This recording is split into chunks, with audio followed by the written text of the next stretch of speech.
पश्चिम बंगाल के एक छोटे से गांव में एक शांत शाम थी। ढलते सूरज की सुनहरी किरणें आसमान को नारंगी और लाल रंग से भर रही थीं, जबकि एक हल्की हवा खेतों से गुजर रही थी। अधिकांश लोगों के लिए यह शांत दृश्य एक सुकून का प्रतीक था, लेकिन अनन्या के लिए यह उस अकेलेपन की याद दिलाता था जिसने पिछले कुछ वर्षों से उसके जीवन को घेर लिया था। अनन्या लगभग 28 साल की थी, पेशे से एक शिक्षिका। वह एक छोटे से घर में अकेली रहती थी, जो कभी उसके परिवार की खुशियों से भरा हुआ था। जीवन कुछ साल पहले तक बिल्कुल अलग था, जब उसकी दुनिया उसके बचपन के प्यार सौरव के इर्द गिर्द घूमती थी। वे दोनों एक साथ बड़े हुए थे। उनके घरों के बीच सिर्फ एक संकरी गली थी। उनकी पहली यादों से ही वे एक दूसरे से अटूट रूप से जुड़े हुए थे। ऐसा लगता था जैसे किस्मत ने उनकी आत्माओं को पहले ही दिन से जोड़ दिया हो। सौरव वह सब कुछ था जो अनन्या अपने जीवन में चाहती थी। वह देखभाल करने वाला, समझदार और हंसमुख था। उनका रिश्ता इतना गहरा था कि उन्हें बोलने की भी जरूरत नहीं पड़ती थी। वे घंटों नदी के किनारे बैठकर अपने सपनों की बातें करते, अपने भविष्य की योजनाएं बनाते और एक ऐसा जीवन सोचते जिसमें वे हमेशा साथ रहेंगे।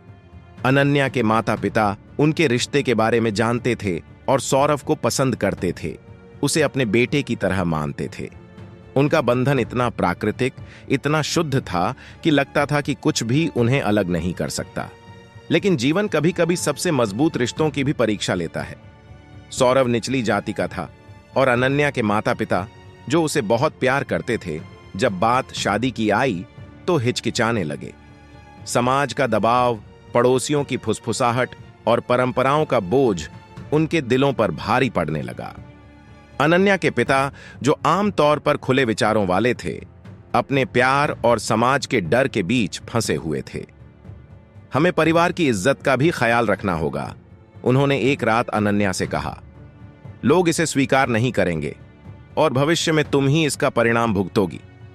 अनन्या ने अपने माता पिता से प्रार्थना की, रोई और उन्हें समझाने की कोशिश की। जब प्यार है तो जाति का क्या मतलब? मुझे लोगों की परवाह नहीं है। सौरव मेरा जीवन है, उसने कहा। दिल टूटते हुए महसूस किया कि उसके माता पिता, जो हमेशा उसका साथ देते थे, अब उसकी खुशियों के रास्ते में खड़े थे। भले ही वे दोनों मजबूत बने रहने की कोशिश कर रहे थे, उनके रिश्ते में तनाव दिखने लगा। सौरव हमेशा समझदार और उसे सांत्वना देने वाला था, लेकिन वह भी इन सामाजिक बाधाओं को नकार नहीं सकता था। शायद हमें भाग जाना चाहिए, सौरव ने एक शाम कहा जब वे नदी के किनारे बैठे थे। जहां पहले उनकी हंसी ठिठोली होती थी, अब एक भारी चुप्पी थी। अनन्या, भले ही उसे भागने का विचार अच्छा लगा, लेकिन वह ऐसा नहीं कर सकी। वह अपने परिवार से बहुत प्यार करती थी और उन्हें छोड़ने का साहस नहीं कर पाई, भले ही इसका मतलब उसका प्यार खो देना हो।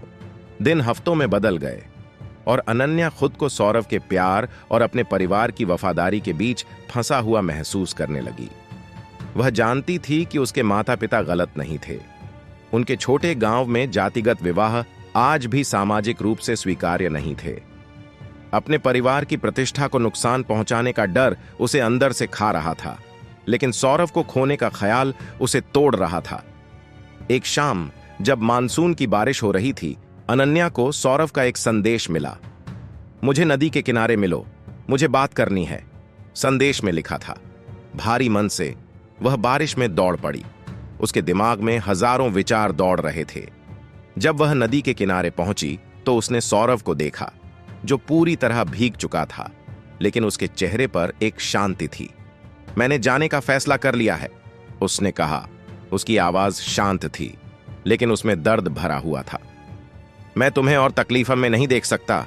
मैं तुमसे बहुत प्यार करता हूं अनन्या, लेकिन मैं तुम्हारे परिवार से तुम्हें दूर करने का कारण नहीं बन सकता। शायद किसी और जीवन में चीजें अलग होंगी। उस पल में अनन्या की दुनिया बिखर गई। उसने बोलने की कोशिश की, उसे रोकने की, लेकिन कोई शब्द नहीं निकल पाया। वह वहीं खड़ी रही, स्थिर, जबकि सौरव धीरे धीरे बारिश में गायब हो गया। वह आखिरी बार था जब उसने उसे देखा। आने वाले महीनों में अनन्या के माता पिता ने उसे सांत्वना देने की कोशिश की। उन्होंने उसके लिए एक अच्छा लड़का ढूंढने की भी सलाह दी, लेकिन सौरव के चले जाने से उसके दिल में जो खालीपन था उसे कुछ भी नहीं भर सका। उसने खुद को अपने शिक्षण कार्य में व्यस्त कर लिया, अपने दर्द को दफनाने की कोशिश की, लेकिन जब भी वह नदी के किनारे से गुजरती, सौरव की यादें उसे फिर से घेर लेतीं। साल बीत गए और अनन्या ने शादी नहीं की। वह अक्सर सोचती कि अगर उसने सौरव के साथ भागने का फैसला किया होता तो उसकी जिंदगी कैसी होती। लेकिन कहीं ना कहीं उसे पता था कि अगर वे समाज की निंदा से बच भी जाते तो अपने परिवार को पीछे छोड़ने का दर्द उसे हमेशा सताता। अब जब वह फिर से नदी के किनारे खड़ी थी, डूबते सूरज को देख रही थी, उसने हवा में फुसफुसाया, क्या कहूं जब तुम साथ हो सौरभ। इस खालीपन को, इस तड़प को व्यक्त करने के लिए कोई शब्द नहीं है जो तुम्हारे जाने के बाद से मुझे घेर लिया है। हवा उसके शब्दों को दूर ले गई, लेकिन जो चुप्पी उसके बाद आई वह बहुत भारी थी।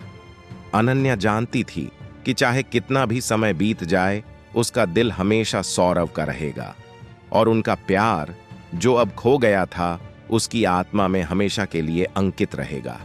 फिर मिलते हैं एक नई वीडियो के साथ। तब तक आपका ख्याल जरूर रखिए और मेरे चैनल को जरूर से सब्सक्राइब, शेयर और लाइक कीजिए।